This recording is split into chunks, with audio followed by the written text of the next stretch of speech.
Chapter 15, Thermodynamics. So what is thermodynamics? That's a pretty fancy title right there.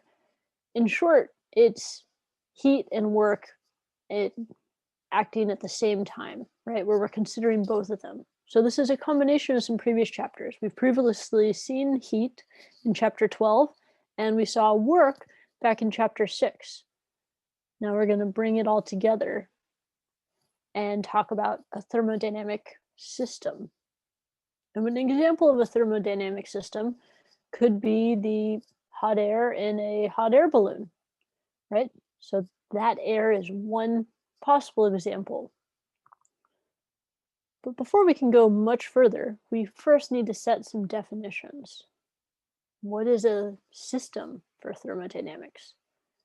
So that's what this first section takes a look at. Section 15.1, thermodynamic systems and their surroundings.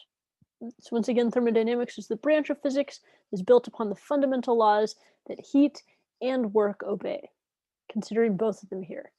The collection of objects on which attention is being focused is called the system, right? So that could be one object, or maybe it's multiple objects, but we define, okay, this is our focus. Well, everything else in the environment is called the surroundings. So anything outside of our bubble, we call the surroundings. And that's demonstrated here in the figure where we have a system, which is there's something inside the system, and then there's surroundings. And between the system and the surroundings, there can be work as well as heat exchanged.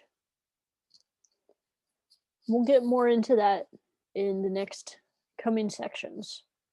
A few more definitions first, though, is different types of boxes, the way that they're made matters.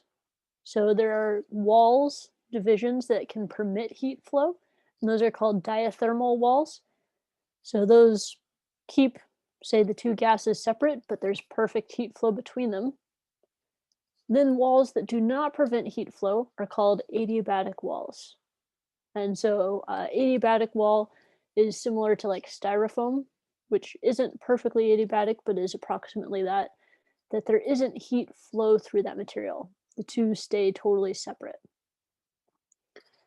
And finally, to understand thermodynamics, it's necessary to describe the state of a system. What is the state of a system? Well, that's the physical condition. So with our hot air balloon example, the hot air is the system.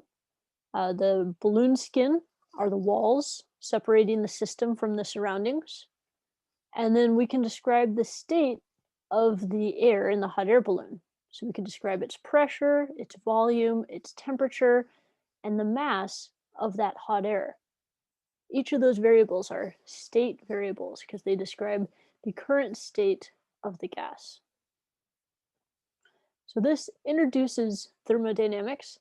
In the next few sections, we'll take a look at the 4 laws that make up thermodynamics. So stick around.